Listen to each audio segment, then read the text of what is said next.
Actually, it was funny because the Lord has been prompting me for years now to give my testimony, and I don't want to, God, I don't want to, I'm not ready. And then I think it was last weekend, I felt convicted. I knew I had to ring Trevlin about giving my testimony, and I felt convicted. So I rang Trevlin begrudgingly and said, look, I feel convicted now, I really need to give my testimony. And I kept getting that scripture in one of the Gospels, John or Matthew, and you also must testify. So anyway, I rang Trevlin. A few days later, rang me back. Somebody pulled out last minute, and I thought, wow, that is definitely God. So here we go. Well, I've been a Christian now for about 15 and a half years. I was brought up a Catholic, and I'm obviously not a Catholic now. I'm a Bible-believing, Bible-practicing Christian. Excuse me. I began a relationship with Jesus when I was about 5 years old. Although I didn't really know it. It wasn't like no one really led me to the Lord. It's hard to explain, really. I used to talk to Jesus and love him and sort of kiss him in my heart and hug him. I know it spiritually. I used to imagine him there holding me and me holding him, and I used to pray to him for myself and for other people. And anyway, so I was very close to the Lord from a young age. I was brought up Catholic, but I didn't really hold much to the Catholic teachings. I mean, a lot of what Catholics believe is very similar to what born-again Christians believe, but obviously there are a few little things which are different. For example, I never felt right praying to Mary. It just didn't feel right inside, or praying to saints, so I didn't ever do that. I just used to talk to God, and I used to say the Our Father. Anyway, so I'll start with my home life, really. Things were horrendous at home, but I'm not going to go into details of why things were horrendous, because most of those people now are actually born again, and I feel like I'd be dishonouring them by talking about things. But because of the way things were at home, I was really, really full of fear. So I really, really clung to Jesus. And I was being badly bullied at school as well, from the age of 5 to 16 till I left school. And just an example, really, of how God answered my prayers when I was a little girl. We used to have these sums called 5 a day, 6 a day, 7 a day, 8 a day. And as we got older, so for infant 1, it would be 5 a day. Then infant 2, it would be 6 a day. Infant 3, 7 a day. Junior 1, 8 a day, and so on. And because I was so full of fear and so terrified, I was really scared of getting a question wrong and being told off. Really terrified. And so I used to pray every single night, please, God, please, please don't let the teacher mark my book. Please, please don't let the teacher mark my book. And I'd fall asleep praying that prayer. Now, can you believe from infant 1 till junior 4, not once was my book marked. And we did it every single day. And the teacher would go around the whole class and call people up individually, mark the books, go through the work. I was always missed out. And that was every single day. So, I mean, that is a miracle. You can imagine it happened once or twice, but the whole primary school life. Anyway, but just before I left primary school, my best friend's mum the teacher was off sick, and my best friend's mum stepped in, and she just suddenly took my book from me. And I was like, I was terrified. I thought, oh no, I'm going to get in so much trouble, because there was pages and pages and pages of work that had never ever been marked. And I was terrified. Nothing was said at all. I came back to school on Monday after the weekend. The class teacher was back in, passed the book back to me, said nothing. And I was like, oh. So it was just, God looked after me, and nothing, not a word was said. Anyway, I'm going to move on to high school. So I went to high school. I fell in with the wrong crowd. I fell under a lot of peer pressure. Now, I still believed, but I'd never actually had, when I was little, I was a good girl. I listened to my conscience. I obeyed my conscience. And I wouldn't swear, and I wouldn't tell lies, and I would do as I was told, and I was kind to others and things like that. But then, as I got into secondary school, it was as though my conscience started to drift away. I can't really explain it, but I suppose I wasn't clinging to Jesus as tightly, and I suppose I started to move away a little bit, even though I 100% still believed in the cross and everything. But I had no knowledge at all of repentance, sin and its consequences, none at all. I honestly believed that I could do whatever I wanted and God didn't mind. I just thought, as long as I believe and I'm kind to people, that's all that matters. I don't think God minded if people did drugs or went partying or whatever. So that was my mindset. So I became spiritually blinded. So I fell under peer pressure, and then one day a couple of my friends wanted to do a Ouija board. Now, I remember my mum saying when I was little that they were dangerous and evil, and I was like, no way, I'm not doing a Ouija board, And they wore me down. They went on and on and on until they said, oh, we can't do it without you, and you're ruining the day, you're ruining everything. And I was already very fearful and timid, so I gave in the end, and I did the Ouija board. And my life was already hell, but after that Ouija board, my life was 100 times worse. Absolutely 100 times worse, because the devil got in, he got a foothold, and I was none the wiser. I was so naive. And that made me even more spiritually blind. I mean, after the Ouija board, it was just, I still believed, but there was no awareness of conscience or anything whatsoever. I started doing drugs and all kinds, and drinking, and at the age of 13, and drugs at 13, and all kinds of stuff. And obviously, the more I went down the wrong path, the more I suffered, because I was going down the devil's path. So I suffered the consequence of my choices, my actions. Okay. I just want to make it clear at this point, actually, that the message I'm going to give does not oppose God's grace at all. I'm just simply saying it as it is. I can only tell you what happened, and that's all I can do. And I totally 100% believe in grace. It's just God had to do it this way for me. God has a way for everybody, doesn't he? And that's the only way I would listen, probably. So, anyway, have a look here. So anyway, that was the only thing I did occult-wise, was the Ouija board. I didn't ever go to a psychic or a medium or anything like that. But, you know, the Ouija board was enough. It was one thing too many.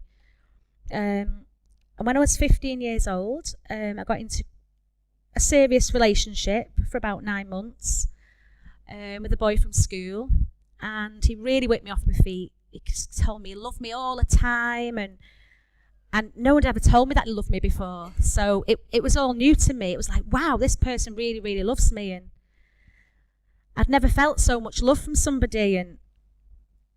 And so I really clung on tightly to this boy. I thought, you know, I felt like I would die without him, because that's the only place I was getting love.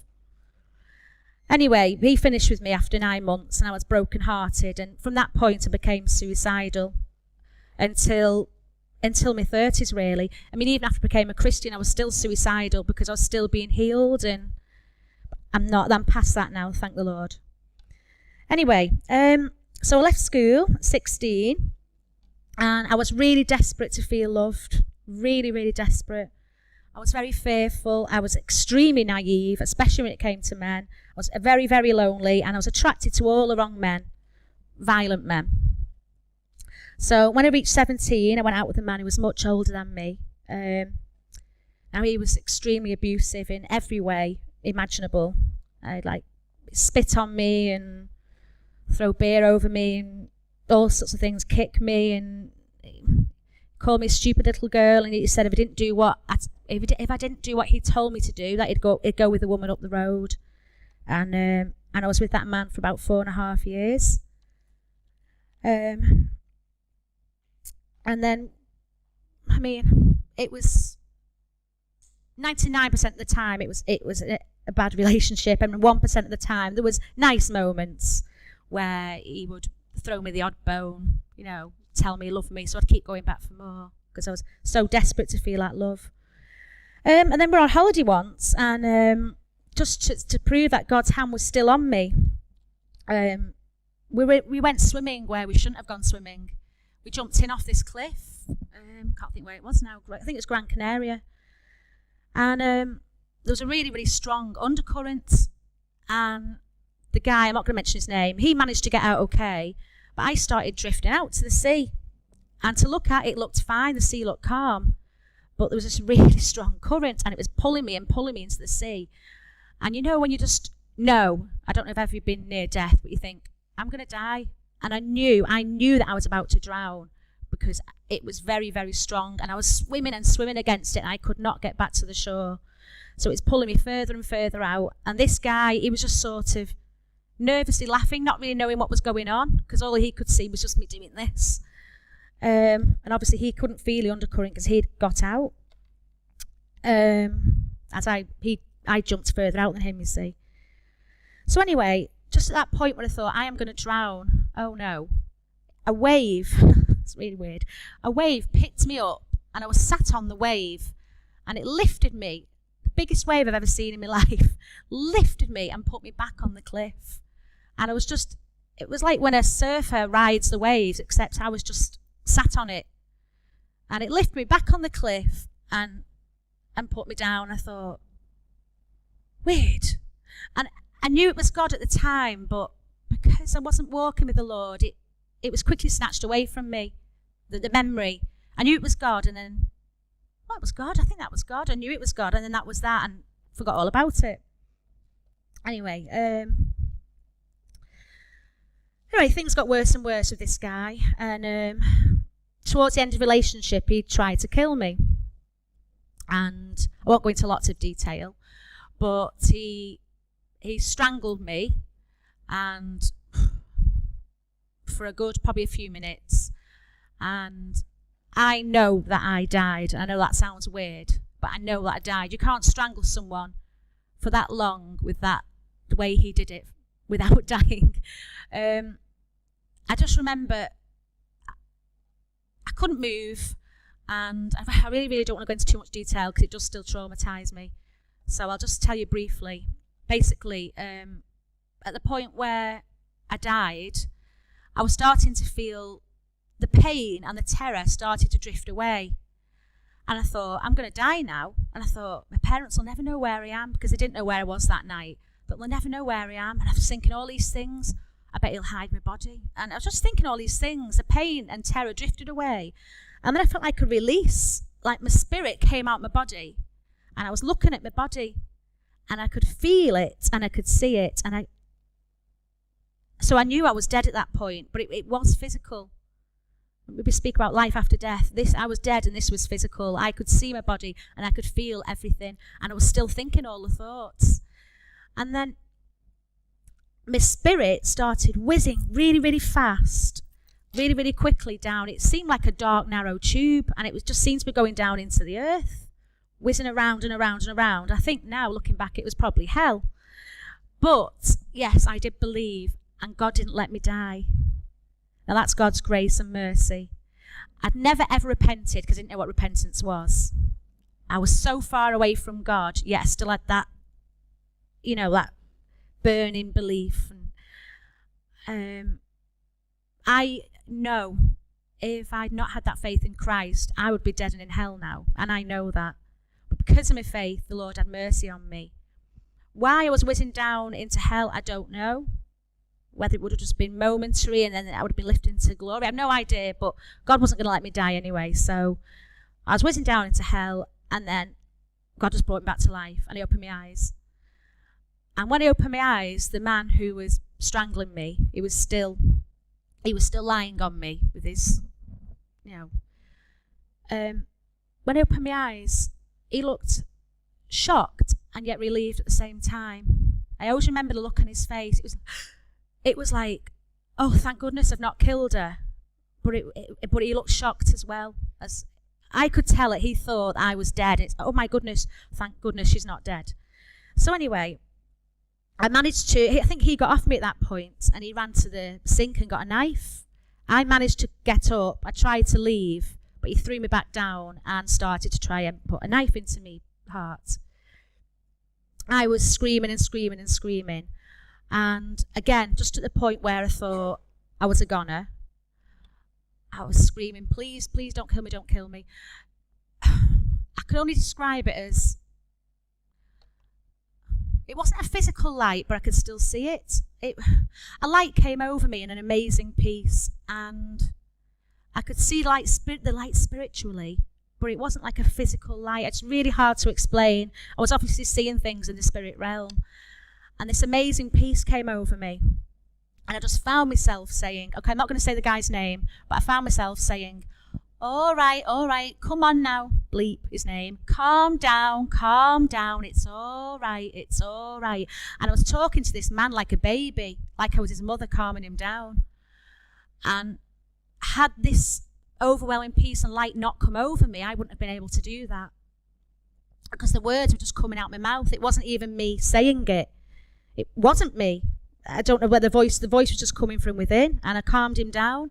And then when I calmed him down, he just stopped, and then he hit the knife into the back of the sofa, and the knife went straight through his own hand. And that was that. What happened then? Actually, many years later, when I was a Christian, I wrote to this man, and I don't know whether he ever received a letter or not, because I knew that before I met him, he'd had experiences with the Lord. And I just really felt to write to him. I've got a copy of that letter somewhere. And I still don't know whether he received that letter, but I sent it to a house where I know where he used to live, and I put for the, landlord. I said put for attention of the landlord, because he was renting a house out. And I just told him on the letter, I told him what he'd done. I told him what had happened to me about going to hell and God having mercy on me. And in this letter, I just begged him.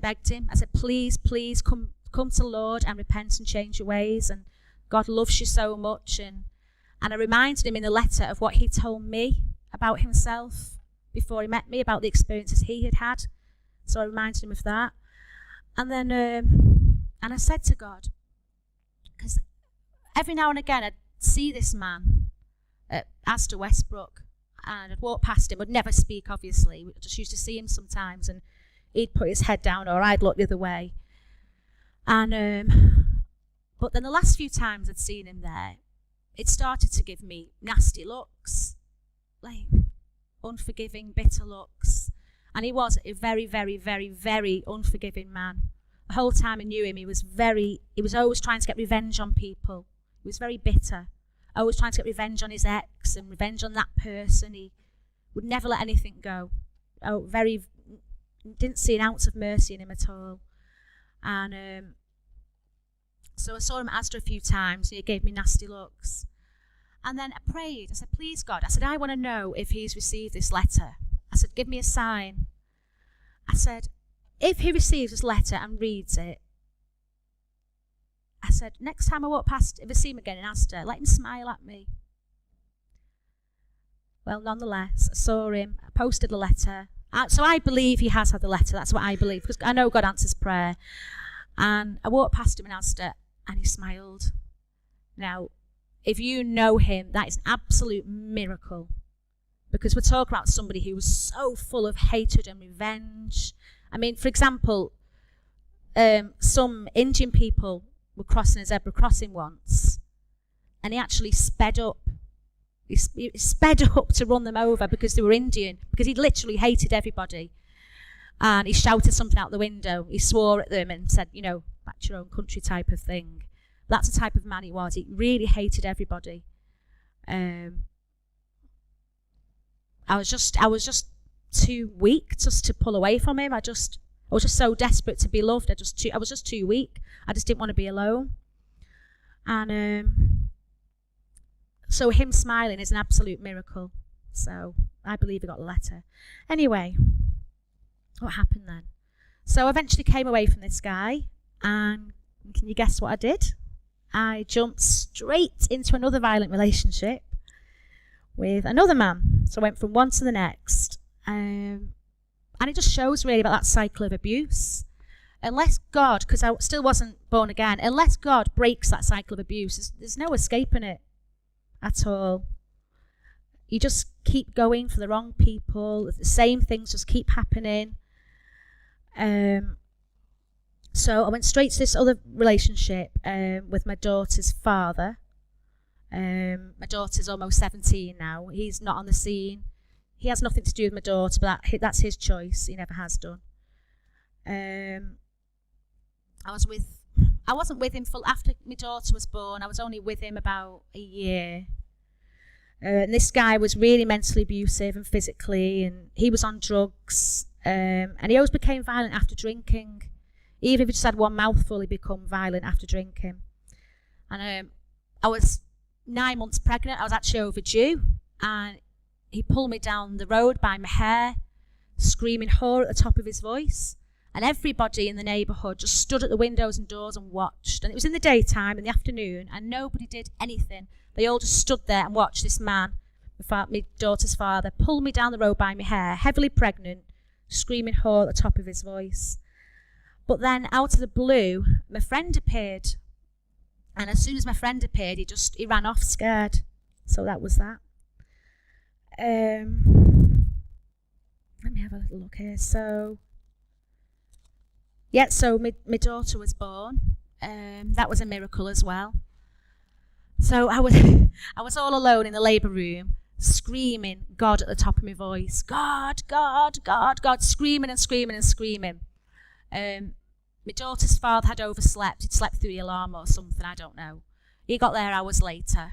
He did get there in time for the birth, though.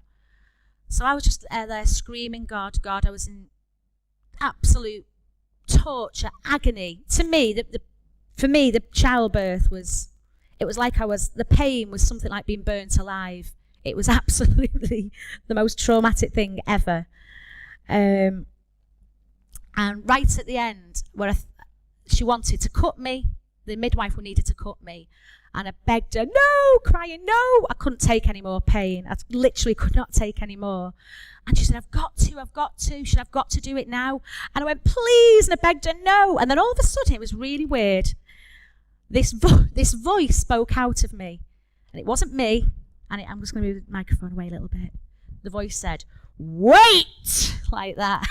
And it was this loud voice came out from within me. And I felt like I was in another realm. I wasn't in that room. And the midwife just looked at me. She looked all elated. And she said, can you feel a push? And I thought, what's a push? I don't know what a push is. Because I didn't know anything I hadn't gone to any classes, so I knew nothing about babies or childbirth. And then my stomach just went up and down, and out came my daughter. But again, that was another miracle. And I could see that she realised it was a miracle, because she must have heard me screaming God, because I was screaming God for hours, very, very loudly.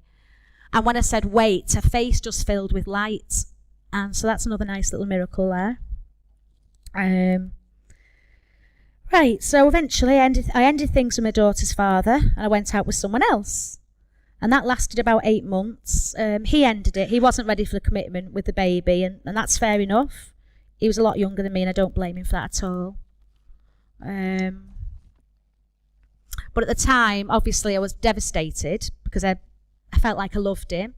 And I started to cry out to God again at that time in my life. And then I was about 23, I think, 24 at that time. No, about 24, I think I was then. Anyway, I started to cry to God, please bring this man back, please. And anyway, God brought him back, and I thought, wow, my prayers are being answered. Now, it had been years since my prayers had been answered in a way that I could recognise. Now, I'm not saying that God didn't hear me. I'm saying that I didn't get what I asked for, because obviously I was asking for the wrong things. So when I was a believer but I'd walked away, I'd still pray, but I'd never ever get what I asked for. But I was just probably asking for stupid things. And I was just so far away from God. It was just a blockage anyway. But anyway, this time in my life, I was like, wow, my prayers are getting answered. I thought, what's going on? It's been years since my prayers got answered. So anyway, things were okay for a short time. But then I did something, and I'm not going to tell you what it was, but then I did something which I really shouldn't have done. And it wasn't to another person, it was just something bad that I shouldn't have done. And within minutes of me doing that thing, all my prayers went topsy-turvy. So God was there answering my prayers, giving me what I was asking for, and I was thinking, this is wonderful. Oh, this is great, this. I did this really bad thing, and it all came back on me. Within minutes, he'd finished with me, this guy, and I was like, I don't understand. He just finished with me for no reason, out of the blue, suddenly. And it was all within minutes of doing this thing, and I was like, what's going on? I don't understand. Anyway, so I went home, and I was crying, and I was screaming, and I was shouting to God and calling God names and saying, why have you done this to me, Lord? Why have you done this to me? And I was battering things, I was thumping things, and I was really hysterical. I didn't understand why. My prayers were answered, and then God just took it all away from me within minutes. I didn't understand. So anyway, I said, speak to me, God, speak to me. And I remembered that I'd picked up a Bible from my parents' house a few days before, because I'd found it there, and I just felt led to take it home. So I picked up this Bible and I said, speak to me, Lord. And I opened my Bible and I read, and it made no sense. And it was like, I thought, this doesn't answer my question. My question was, why have all these bad things happened to me? And this passage I was reading did not answer my question. So I put the Bible face down on the floor. I went to the bathroom crying, came back, picked the Bible back up, and it was on a completely different page. Now, bearing in mind, it couldn't have blown open because there were no windows open, but it was face down anyway, so it couldn't have blown open even if there were windows open. There's nobody else in the apartment, just me. And I picked it up, and it was on Psalm 38. I think it was Psalm 38. 38 or 39, which speaks about the rebuke of God and the wrath of God. And I was like, I started to read, and I'd suffered because of all these wrong decisions I've made and the consequence of all these sinful actions I'd taken.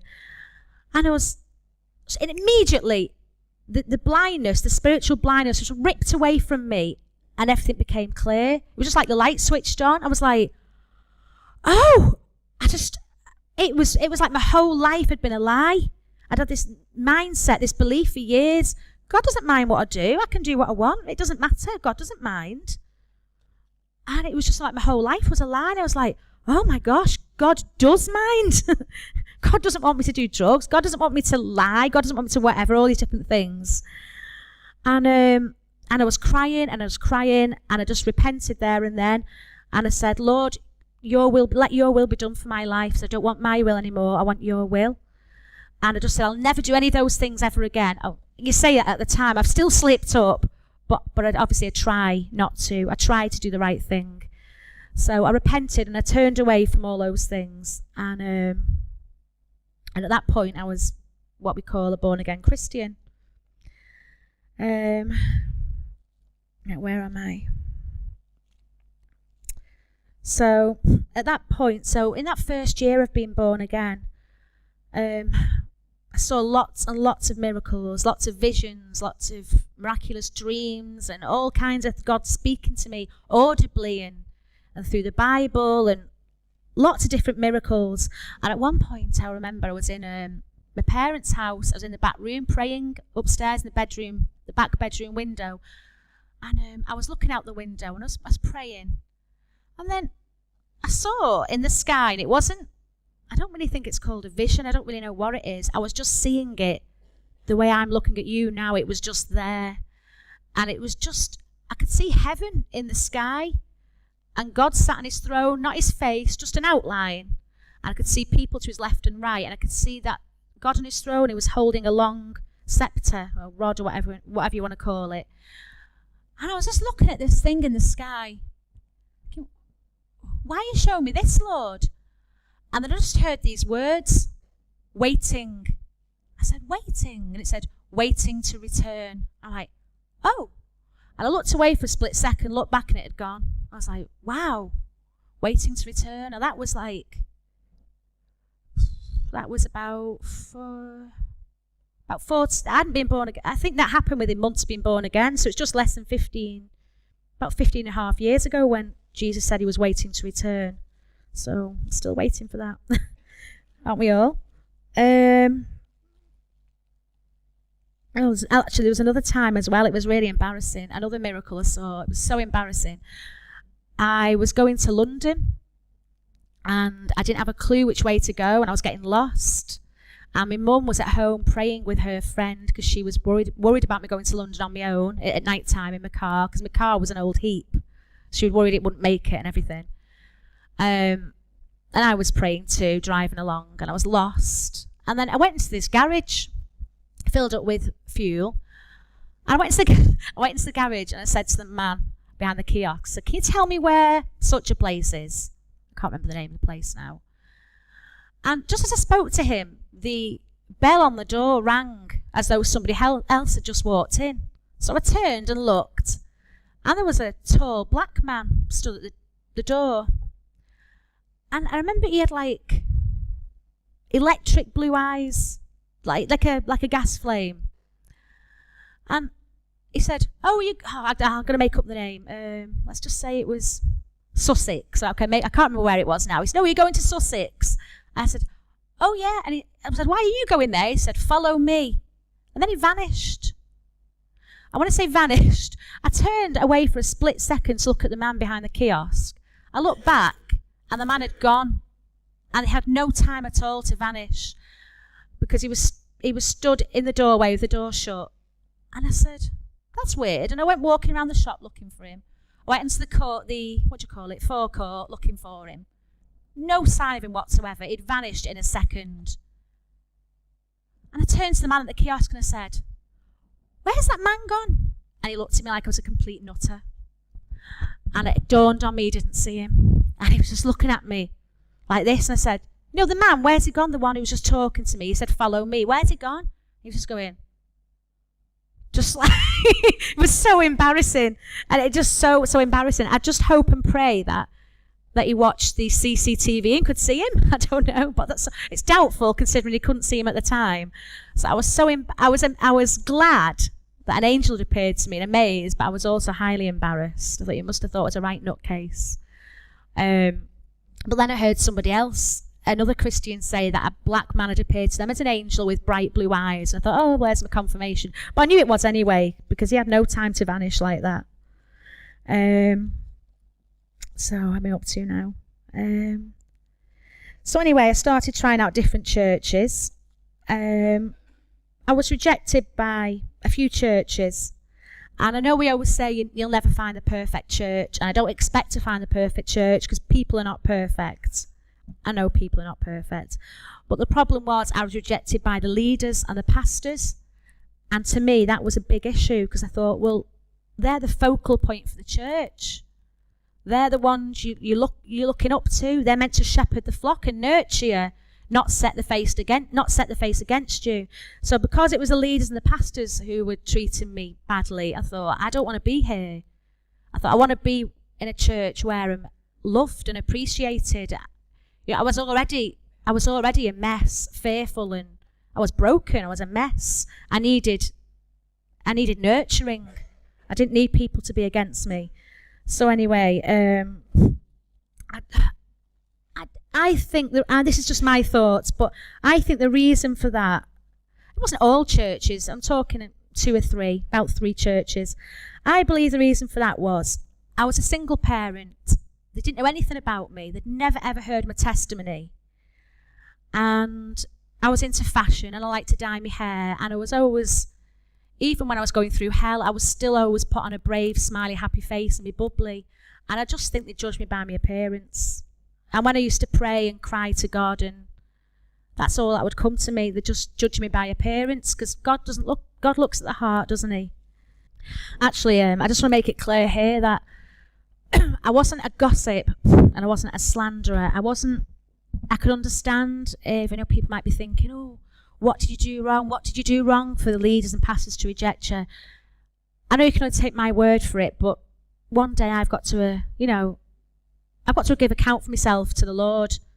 So I can only tell you what happened. And I didn't do anything. I was just nice.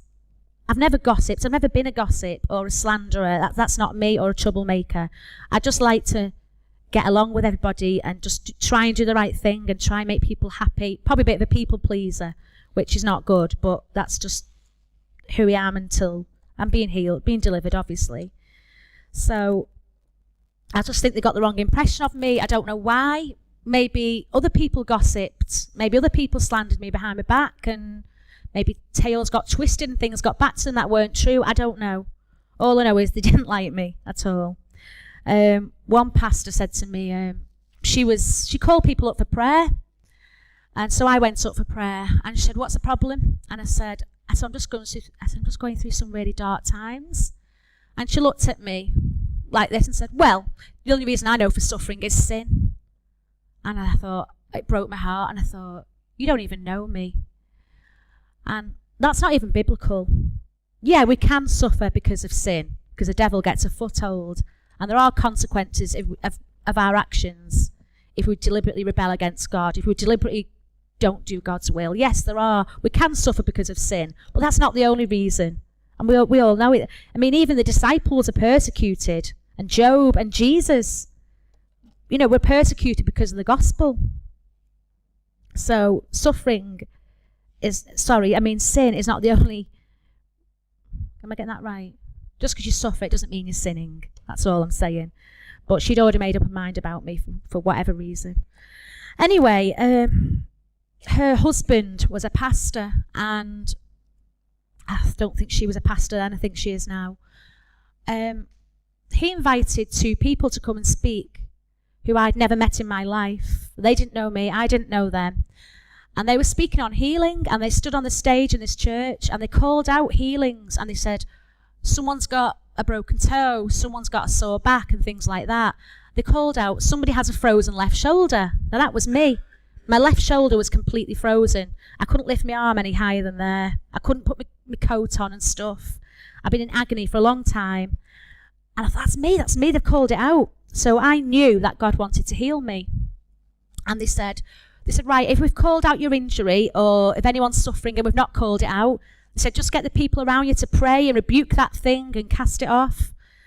So there were people around me, and I said, that's me. I've got a frozen left shoulder. So a few people around me prayed, and they rebuked it, and they were, commanding it to go and stuff. And then the people at the front, the speakers, asked, do we have any testimonies? Has anybody been healed? And a few people raised their hands, and they gave the testimonies. Now, I didn't feel a thing. I didn't feel healed at all. I was still in agony. I didn't feel heat. I didn't feel a cold rush. I didn't feel uplifted in the Holy Spirit, nothing at all. But I knew God wanted to heal me because it had been called out.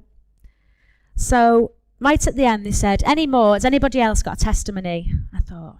So I raised my other hand because I still couldn't move this arm. I put my hand, they told me to come on stage, and I went on stage, and they said, have you been healed? I said, in faith, yes. They said, tell us what you mean. So I took the microphone. I said, well, in faith, I said, I received the healing to my left shoulder. And I said, but I've not felt anything. I've not at all, but I've received it in faith. So they said, well, try and do something that you couldn't do before. I said, okay. So I started to swing my arm around and around. I said, I couldn't do that a minute ago. So I was healed instantly, and I still felt nothing.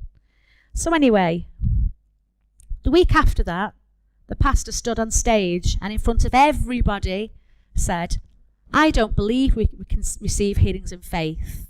We have to ask. And I just thought, wow.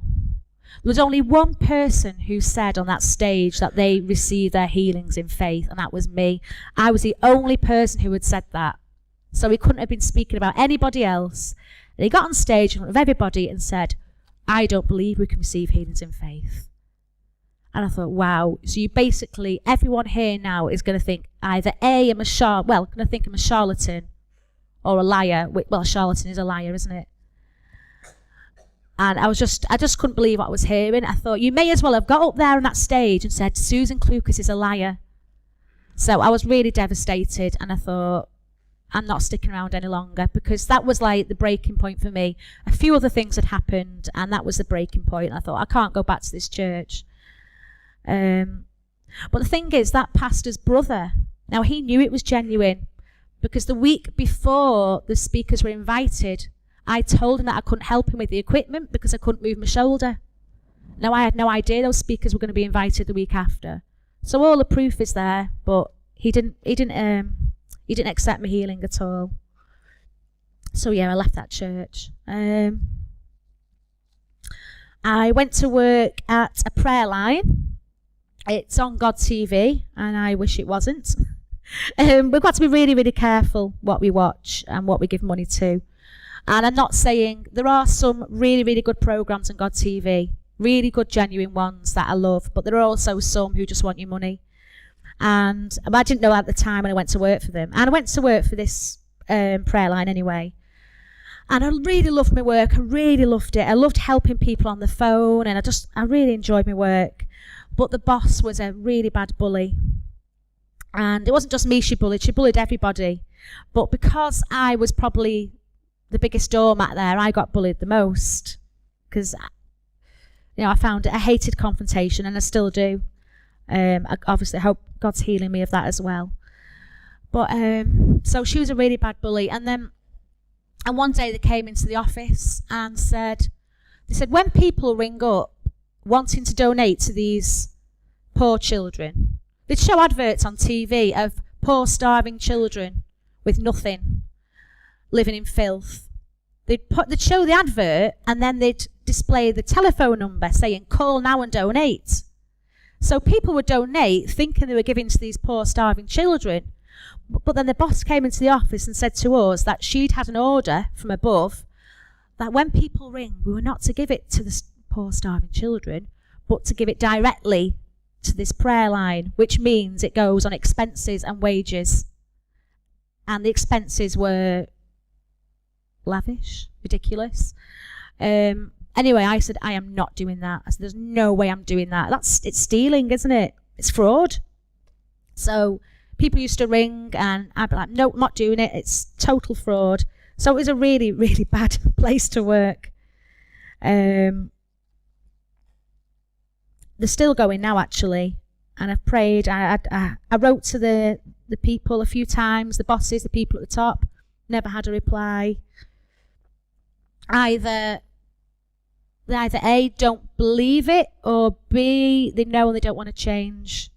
Because they probably owe millions, maybe billions of pounds.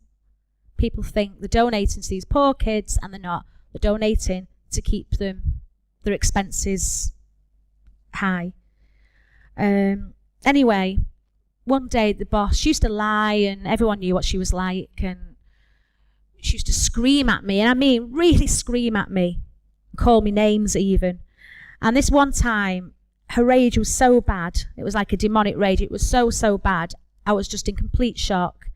And I left there and I never went back, and I had a really, really bad nervous breakdown. I couldn't speak, I couldn't join a sentence together.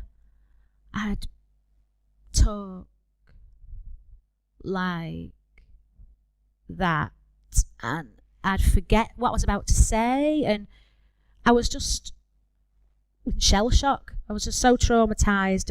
I wasn't myself. I was just couldn't speak. I couldn't do anything. I had a really bad nervous breakdown. I think because you don't expect it from so-called Christians, especially not on a prayer line. If a non-Christian had treated me that way, I think I would have been devastated, but I would have been okay. But because a woman who called herself a prophetess treated me that way, and the things that were going on there, I just couldn't understand it. I was in so much shock. But then the Bible does say, doesn't it, that about wolves in sheep's clothing, that not everyone who says, Lord, Lord, will enter the kingdom of heaven, but only those who do God's will. Anyway, so I really started to spiral. I was still never ever left. I clung to Jesus and never left God. But emotionally, I was just spiraling out of control. I had that really bad nervous breakdown. But the sad thing is, I had actually, before I joined the prayer line, I had actually begun to get better. I had begun to get a lot stronger. And after the prayer line, it pushed me back to where I was before. In fact, I was worse than I was before. But I was a naughty girl, because after working at the prayer line for a couple of years, I felt a presence behind me, and I thought it was Jesus. And I was in my kitchen, and I heard this voice say to me loudly and clearly and audibly, I want you to leave. And guess what? I didn't leave. And at the time, so it's my own fault. I should have left when God told me to leave. If I'd left when God told me to leave, I probably wouldn't have had that nervous breakdown. But, so at the time, I knew it was Jesus. But you know when God tells you to do something you don't want to do, and I talked myself out of it. Because I was still actually, even though the boss was horrendous, horrible, I still enjoyed my work. And I'd made some Christian friends there. And I thought, I don't want to leave. And so I talked myself out of it. Oh, maybe it wasn't God. No, maybe it wasn't. Maybe it was the devil. I knew I'd heard a loud, clear, audible voice. So I knew it wasn't myself. Oh, maybe it was the devil. I just talked myself out of it and didn't go. So, again, there's the consequences of deliberately disobeying God's will. Anyway, so eventually did leave. As I said, I walked out and didn't go back. Time went on, and I'd been praying for a husband for many, many years, and still nothing. So I decided, and again, this is where I rebelled against God's will. And I knew to trust God and not to strive, to let things happen naturally in God's own time. And I knew that. But again, when you have that desire, you start to talk yourself out of the truth sometimes, don't you? And I thought, I'm not waiting any longer. I'm going to place an ad. I'm going to place an ad for a Christian guy in the newspaper. So I did, because I saw some ads you see in the paper. So I thought, I'm going to do that. So I placed an ad for a Christian man in the newspaper. I got a few calls, and I answered this one call, met up with him. Something very, very, very, very bad happened. I won't go into detail. Something really, really bad happened. And again, that knocked me back further. But again, it's just so dangerous going against the Lord's will. I knew not to do that, and I did it anyway. And I really suffered as a consequence. And it's not God punishing me. I just wasn't listening. It's just the devil getting his way. God does try to tell us, doesn't he? But sometimes we just won't have it. Anyway, about 2 years after the incident with that man, the one I went on the date with, I'd been working a night shift, and I think I got home all hours of the morning. I think about 4 o'clock in the morning, and I just suddenly felt to pray for him. And I said, Lord, I just forgive him, have mercy on him, save him. I was just praying for him and praying for him. Anyway, not long after that, I was curious, because he was quite a well-known rugby player. I won't say for which team, but he was a well-known-ish rugby player. And I decided to Google him. Don't know why, I just felt led to. I decided to Google him. And he's dead. And when I Googled him, I realised on the night I was praying was the night that he died. He'd been drinking, and I think drugs were found in his system. And he was driving home from a party or something and wrapped his car around a tree. And it said they reckon it took him a while to die. And it was 4 a.m, and that's when I was praying, and it was on the night I was praying. I'm like, wow. So my prayers were instrumental there, and I just hope, it doesn't matter I forgive him for what he did to me, I just hope that he got saved. But it's just strange to think how someone can do something like that to you, and then the next thing, they're gone. You know, he's dead. I just hope he got saved. I need to tell some nice stories, don't I? I have seen a lot of good miracles, a lot of nice things as well. It's not all bad. I suppose the bad things just hold more weight, really, with regard to what to do and what not to do.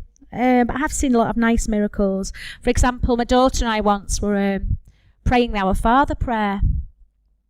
And she was only little. We were praying the Our Father. And at the end of the prayer, we said, "Praise the Lord!" We raised our arms and said, "Praise the Lord." And the room lit up and the curtains blew in. There was no lightning. The windows were shut. Just the room just lit up and the curtains were whoosh and just blew in, like right up and right in. We were just both looking at, and no windows were open. And straight away it came to me. I heard it. The angel of the Lord encamps around those who fear him. I was like, wow. So there are lots of nice things. God. So another horrible traumatic thing happened a few years ago. And again, I wasn't listening to the Lord. I'd been praying a lot for people the night before. Like, you know, when you intercede for people, and I was really, really in heavy intercessory prayer and worship, and I was on my knees praying for people, and I think I'd been giving the gospel to people as well, and I've been evangelizing and stuff, witnessing. And when you're doing that type of thing, especially when you're doing it all alone, you really, really, really do need to make sure you're protected. You're sticking with God. You need to make sure you're listening to God and that you're under his protection. And anyway, so I was doing that the night before, and the next morning I should really have been praying for protection and just covering myself in the blood and putting on the full armour of God. And I wasn't. I was more interested in Facebook. And 3 times the next morning I heard the Lord say to me, pray. I thought, oh yeah, I'll pray in a minute, yeah. Half an hour later, Susan, pray. I thought, yeah, I'm going to pray in a minute. I thought, I'm just going to do this first. And again, a 3rd time, about half an hour after that, pray. Oh yeah, I will pray. I'm just going to check my Facebook. So, I checked my Facebook, and then it was too late. There was no more time to pray. There was a knock at my door, and it was a courier for a parcel service. And he'd knocked on my neighbour's door, but there was no answer. And I said, oh, they're round the back talking to me. So I said, hold on a sec. So, hang on, sorry, let me get this straight. When I say answer the door, I was already in the back garden talking to my neighbour over the fence. And I heard the knock on my door, and I went around the back. So I went round the back to the front. And I said, she's in the back talking to me over the fence. I said, hold on a sec. So I walked back round to tell my neighbour, but he followed me. And he did something to me, and then he grabbed me from behind, and I twisted to get him off, and he started to push me towards my kitchen door, which was open because it was a hot summer, and he was trying to get me inside my house, and I knew his intentions were perfectly clear. I knew what he was going to do. And then I just cried out in my heart, Jesus, save me. And as soon as I cried out, Jesus, save me, he just jumped back. He let go of me, and he was like, and then he looked above my head. He looked above my head in fright, and it was as though he could see somebody who wasn't there. And so and then he ran off. So, God, God still has mercy, doesn't he? God still has mercy. All right, I had to go through it because I wasn't listening, but God still pulled me out of it. It was bad what happened, but it could have been a lot worse. I just think it's amazing, though, that as soon as I cried out, Jesus, save me, he's jumped away and he's seen something, because he was looking above my head in disbelief and fear. So I just would love to know what he saw. I assume it was Jesus or an angel or something, but he ran off. I did report it to police. The police treated me absolutely abysmally, horrendously, but which was more hurtful than the incident with the courier, really, because you expect the police to protect you, don't you? Look up to police. They're meant to be for the victim, not against the victim. But I was comforted because I bumped into a retired policeman, and he's now a born again Christian, and he's absolutely lovely. Not almost done. And I told him about the incident, and I told him about the chief. He was like the chief. He was really, really high up, chief detective over the northwest or something. He was very high up. And I told this retired policeman his name, and he said to me, he's a horrible, horrible man. Susan, it's not you. It's not just you. It's treated many people like that. He said he just wants another pin for his shoulder, another badge. He just wants power. And that did comfort me to know that I wasn't the only one. But, and really I'm nearly done, God is faithful. I was so traumatised and hurt by this courier incident and the police. But within a few months, the courier firm folded. Now that courier firm, I can't say the name. I've been going for years. They're a well-known firm. They've been going for years, and they folded. So the courier lost his job, and the policeman, the chief detective who dealt with me, is under investigation. So God is faithful. And I'm just coming to the end now. The last thing I just want to say is I got to the point where I said, you know what, God? I said, I don't want a husband. I said, I'm really, really happy and content with you, God. I've got my daughter, Caitlin, and I've got you. I don't need or want anyone else. I don't want anybody. And within less than a week of saying to God, I don't want a husband, I met me future husband-to-be, my now fiancé. So God just wanted me to love him the most. That was all. He just wanted me to put him first. And I was like, but it's funny because, and this is no offence to my fiancé, I would never have chosen him naturally because, well, I just wouldn't. But that sounds really mean. No, I think he's lovely and attractive and wonderful and gorgeous, but I just never would have chosen him naturally. It's not somebody who I would have gone for, but it's so right for me, and God knew that. No, God just has his way. He's so gentle and kind and supportive and patient. So I think that's it, really. I've encountered a lot of other miracles as well, and I'm at the end now. I'm not going to discuss any more, but I have encountered lots of other miracles, and they've really kept me going over the years through the times of pain and trauma. And I just think I just don't understand how, you meet people who believe in the supernatural as long as it's dark. Like they say they believe in aliens, or they believe in psychics or mediums, but thinking, how can people believe in the dark supernatural and not believe in good supernatural? Because God is supernatural, isn't he? The Lord is supernatural. So I just don't understand when non-believers say they believe in all these other things which are supernatural. There's both, isn't there? There's always both. And that's it. So thank you for listening. Amen.